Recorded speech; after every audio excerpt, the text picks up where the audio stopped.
नमस्कार, स्वागत है आप सभी का हिस्ट्री 360 चैनल में। मैं रवि कुलरिया, हिस्ट्री लेक्चर राजस्थान से। आज के इस वीडियो में मैं रिव्यू करूंगा ए.एल. बाशम की पुस्तक अद्भुत भारत का, जो कि शिवलाल अग्रवाल एंड कंपनी की ओर से आती है।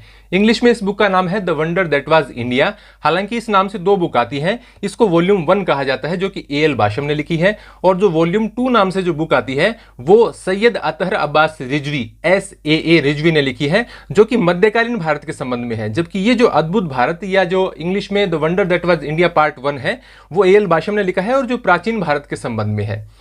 प्राइसिंग की बात करें तो इसका MRP 250 रुपए है और अमेजोन पर 250 में ही मुझे मिली थी। मैंने कुछ महीनों पहले इसको बाय किया था और आज भी मैंने चेक किया 250 ही है। हालांकि प्राइम के लिए डिलीवरी वगैरह फ्री है। ऑफलाइन मार्केट में इसका क्या चार्जेस हो सकता है उसका मुझे बिल्कुल भी आइडिया नहीं है, और इसको ऑनलाइन यदि आप लेना चाहते हैं तो मैं डिस्क्रिप्शन और कमेंट बॉक्स में हिंदी और इंग्लिश मीडियम दोनों के लिंक डाल दूंगा। अब किन एग्जाम्स के लिए इंपॉर्टेंट हो सकती है, यूपीएससी के लिए बार बार इसकी चर्चा क्यों की जाती है, इन सब बातों के बारे में मैं आपको बताऊंगा। साथ ही बात करेंगे अन्य एग्जाम्स के लिए भी इंपॉर्टेंट हो सकती है या नहीं है। तो पहले इसके पेज क्वालिटी में आपको दिखाऊं तो पेज क्वालिटी इसकी बहुत अच्छी नहीं है, लेकिन अच्छी है। आपको पढ़ने में तो किसी प्रकार की कोई प्रॉब्लम नहीं आएगी। अब इसकी विषय सूची यदि मैं आपको दिखाऊं तो इसकी विषय सूची में सबसे पहला बिंदु है विषय प्रवेश, भारत और उसकी संस्कृति।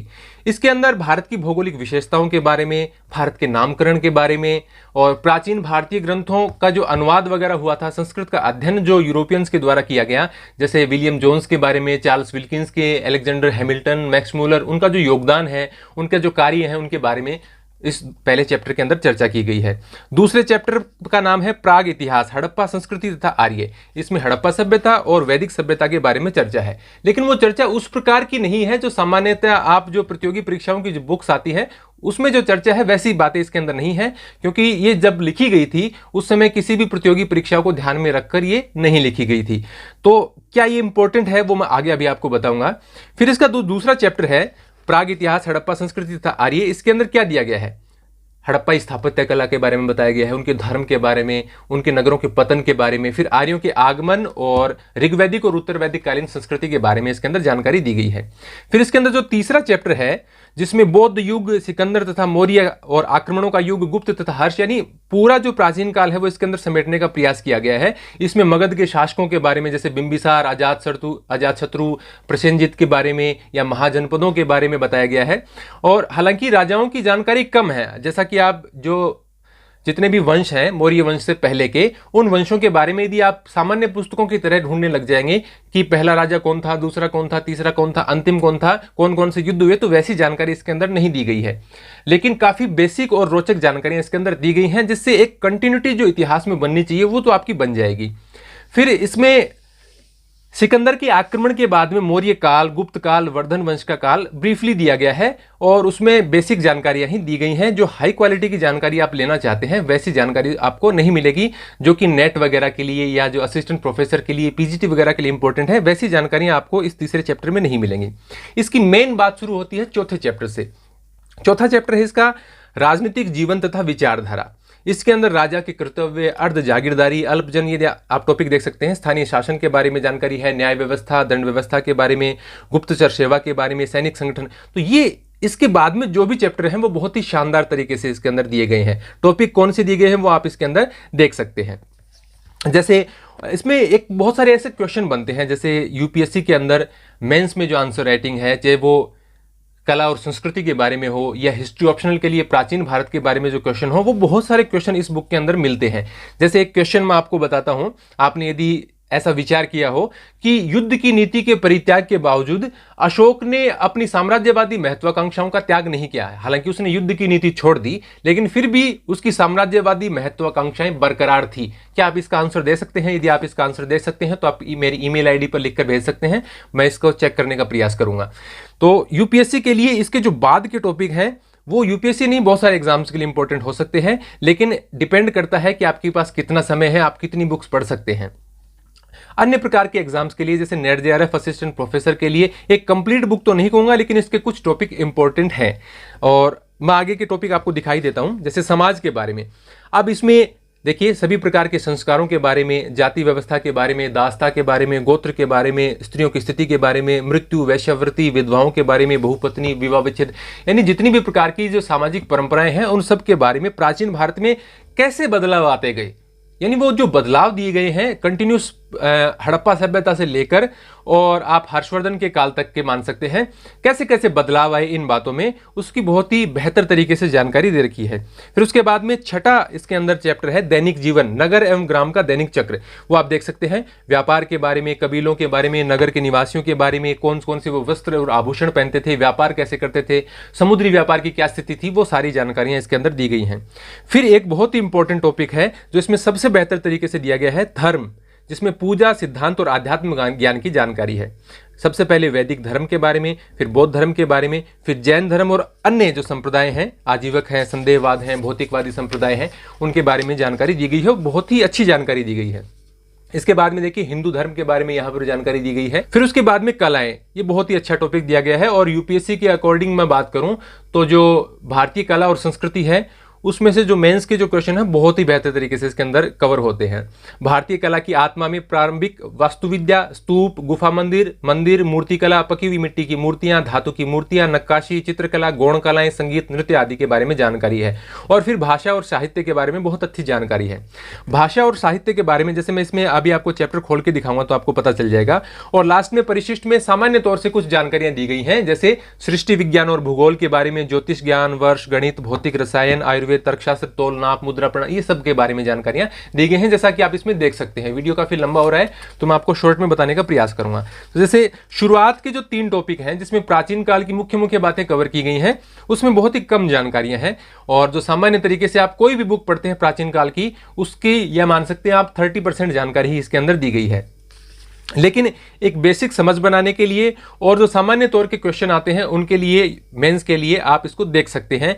जैसे मैं बता रहा हूं कि कला और संस्कृति वाला जो पोर्शन है उसके लिए ये एक अच्छी बुक है। और इसके कुछ टॉपिक्स वगैरह मैं आपको दिखा देता हूं। जैसे यहां से ऋग्वैदिक संस्कृति के बारे में जानकारी दी गई है। ये आपको मैं कुछ पेजेस दिखाता चलूंगा और कुछ टॉपिक्स हैं उसके बारे में मैं आपको जानकारी भी दूंगा। अब इसमें एक यूरोपीय लेखक की लिखी हुई पुस्तक है, फिर भी ये जानकर मैं आश्चर्यचकित हो गया कि कितनी गहन जानकारी है उनको भारतीय समाज के बारे में, भारतीय परंपराओं के बारे में, भारतीय संस्कृति के बारे में। एकदम उनको डीप नॉलेज है। और उस डीप नॉलेज के बिना कोई भी इतनी शानदार पुस्तक नहीं लिख सकता, जो कि मतलब हर लाइन नेक्स्ट वाली लाइन से जुड़ी हुई प्रतीत होती है। ऐसा नहीं है कि फैक्ट घुसेड़ दिए गए हैं या ऐसी बात है कि आप यूपीएससी के मेंस के क्वेश्चन हल नहीं कर पाए। कई बार क्या होता है कि आप दुनिया भर के फैक्ट्स याद कर लेते हैं लेकिन यूपीएससी मेंस के क्वेश्चन आपसे हल नहीं होते, हिस्ट्री ऑप्शनल के क्वेश्चन, कला और संस्कृति के क्वेश्चन आपसे हल नहीं होते। तो उसका कारण यही रहता है कि आप फैक्ट्स ज्यादा याद कर लेते हैं, जबकि इस प्रकार की बुक्स या जो एनसीईआरटी की बुक्स हैं वो नहीं पढ़ पाते हैं। तो ये देखिए, आप ये टॉपिक्स दिखा देता हूं मैं आपको।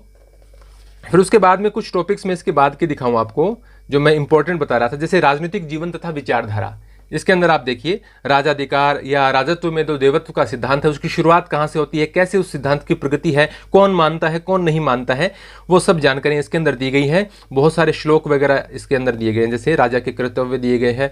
ये जानकारियां डिटेल में है। शुरुआत में जो बेसिक जानकारियां वो इतनी डिटेल में नहीं है, लेकिन ये जानकारियां सब इसमें डिटेल में है। गणतंत्रों के बारे में, ग्राम शासन के बारे में ये बहुत अच्छे तरीके से दे रखा है। फिर मैं जैसे ये देखिए दास्ता के बारे में, जाति प्रथा के बारे में, संस्कारों के बारे में, या भारत में जो जाति व्यवस्था है, वर्ण व्यवस्था है, उसके बारे में बहुत ही अच्छी नॉलेज इसके अंदर दी गई है। ये देखिए आप गोत्र के बारे में, कुटुंब के बारे में, कुटुंब के बारे में देखिए पूरी डिटेल, कहीं भी आपको किसी भी बुक में इतनी डिटेल नहीं मिलेगी जो इसके अंदर दी गई है। विवाहों के बारे में, जैसे मैंने आपको बताया था, बहुपत्नी विवाह, बहुपति विवाह के बारे में वो सब जानकारियां दी गई हैं। यौन संबंधों के बारे में, वेश्यावृत्ति के बारे में, विवाह विच्छेद के बारे में यानी तलाक के बारे में, वो सब जानकारियां इसके अंदर दी गई हैं। वृद्धावस्था तथा मृत्यु, ये काफ़ी इंपॉर्टेंट चैप्टर है इसका। फिर उसके बाद में नगर एवं ग्राम का दैनिक चक्र, नगर और ग्राम में किस प्रकार से प्राचीन काल से हड़प्पा सभ्यता से लेकर और वर्धन वंश या पुष्यभूति वंश तक का जो काल है उसमें कैसे कैसे परिवर्तन आए हैं, वो सारी जानकारियां इसके अंदर दी गई हैं। फिर नगर के बारे में जानकारी है, ये आप टॉपिक्स इसके देख सकते हैं। खाद्य सामग्री के बारे में, व्यापार और वित्त व्यवस्था के बारे में, समुद्री व्यापार के बारे में। फिर धर्म, पूजा, सिद्धांत और आध्यात्म ज्ञान, सबसे अच्छा टॉपिक है इसका, सबसे अच्छा चैप्टर है जिसमें बहुत ही ज़्यादा डिटेल में जानकारियां दी गई हैं। ऋग्वैदिक देवताओं के बारे में, ऋग्वैदिक धर्म हो, चाहे बौद्ध धर्म हो, चाहे जैन धर्म हो, चाहे आजीवक हो, सबके बारे में अच्छी जानकारी इसके अंदर दी गई है। ये आप देख सकते हैं। कुछ जानकारी इसमें काफ़ी डिटेल में दी गई है। जैसे मैं इसका एक चैप्टर आपको बता रहा था, चित्रकला, संगीत और नृत्य, आप देख सकते हैं। इसमें फिर जो साहित्य वाला टॉपिक है वो मैं आपको दिखाता हूँ। भाषा और साहित्य, इसके अंदर डिटेल में दिया गया है। जैसे यह आपको मैं दिखाता भी चलूंगा साथ साथ में, ऋग्वेद के काफ़ी सारे जो सूक्त हैं और उनका जो अर्थ है वो इसके अंदर दिए गए हैं। नल और दमयंती की कथा काफ़ी डिटेल में इसके अंदर दी गई है। कालिदास के नाटकों की जानकारी दी गई है, जैसे मेघदूत के बहुत सारा विवरण इसके अंदर दिया गया है। अभिज्ञान शाकुंतलम के बहुत सारे संवाद इसके अंदर दिए गए हैं, संस्कृत में भी हैं और उनका हिंदी अनुवाद भी है।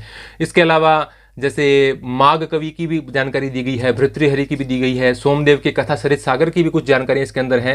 यानी डिटेल में है, सिर्फ उसका नाम नहीं है, डिटेल में है, उसकी कहानी आपको समझ में आती है। इसके अलावा प्राकृत साहित्य के बारे में, तमिल साहित्य के बारे में, गद्य साहित्य के बारे में, और तमिल साहित्य में जो आप शिलप्पादिकारम के बारे में जो कहानी मैंने एक बार एक वीडियो में आपको बताई थी, कलग्गी और वो कोवलन वाली, कणग्गी और कोवलन वाली जो कहानी है ना, पाइजेब जिसकी चोरी हो जाती है, फिर वो मदुरई को श्राप देती है, वो पूरी कहानी इसके अंदर मतलब शॉर्ट में है, लेकिन काफ़ी और जो बुक्स हैं उससे बेहतर तरीके से समझाई गई है। इसके अलावा मणिमेखले की भी जानकारी इसके अंदर दी गई है, या जो एक कवियत्री है दक्षिण भारत की अवैयार, उसकी कविताओं के बारे में डिटेल में जानकारी दी गई है। और लास्ट में जैसे मैंने आपको बताया था, भूगोल, ज्योतिष, गणित, भौतिक विज्ञान, रसायन विज्ञान, तर्कशास्त्र, तोल माप आदि के बारे में जानकारी दी गई है, जो कि यहाँ पर दी गई है। ये आप देख सकते हैं, शॉर्ट में है, लेकिन किस किस काल में क्या क्या खोजें हुई, क्या क्या परिवर्तन आए, वो जानकारी सब इसके अंदर दी गई है।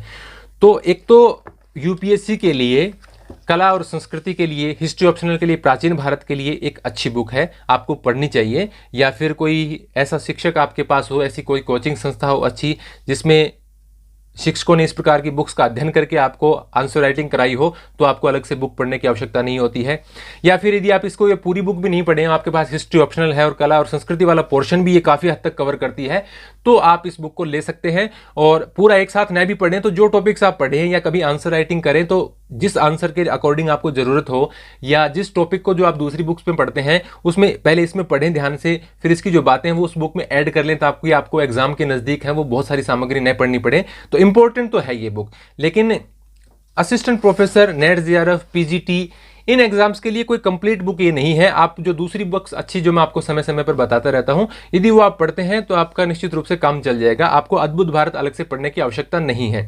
हालांकि आपके पास समय है, कोई एमए के विद्यार्थियों के लिए प्राचीन भारत के संबंध में पहले से कोई जानकारी पढ़ना चाहता है तो बहुत ही अच्छी जानकारी उसको मिल जाएगी। भारतीय समाज, संस्कृति, कला के बारे में, प्रशासन के बारे में काफ़ी बेहतर जानकारी मिल जाएगी। और यूपीएससी में हिस्ट्री ऑप्शनल है तो आप डेफिनेटली इस बुक को कंसीडर कर सकते हैं, आपको लेनी चाहिए।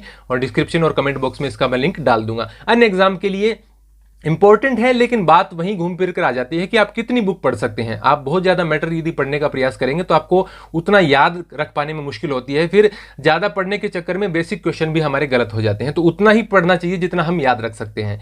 लेकिन यूपीएससी के लिए, हिस्ट्री ऑप्शनल के लिए, या जो जीएस में कला और संस्कृति वाला जो पोर्शन है उसके लिए ये काफ़ी बेहतर बुक है। और इसमें प्राचीन भारत के समाज के बारे में, ग्राम शासन के बारे में, स्थानीय शासन के बारे में, न्याय व्यवस्था के बारे में, वेश्यावृत्ति, विवाह विच्छेद, बहुपत्नी प्रथा, कृषि, पशुपालन, व्यापार, ये तो इस प्रकार के जितने भी टॉपिक्स हैं उनके बारे में बहुत ही बेहतर जानकारी दे रखी है। तो ये था मेरा रिव्यू अद्भुत भारत ए.एल. बाशम की पुस्तक के बारे में। काफ़ी अच्छी बुक है, लेकिन सबसे ज़्यादा इंपॉर्टेंट है ये यूपीएससी के लिए, और खासतौर से तब जब आपके पास हिस्ट्री ऑप्शनल हो। अन्यथा आप एनसीईआरटी की और जो एनसीईआरटी बुक आती हैं उनसे भी काम चला सकते हैं। धन्यवाद।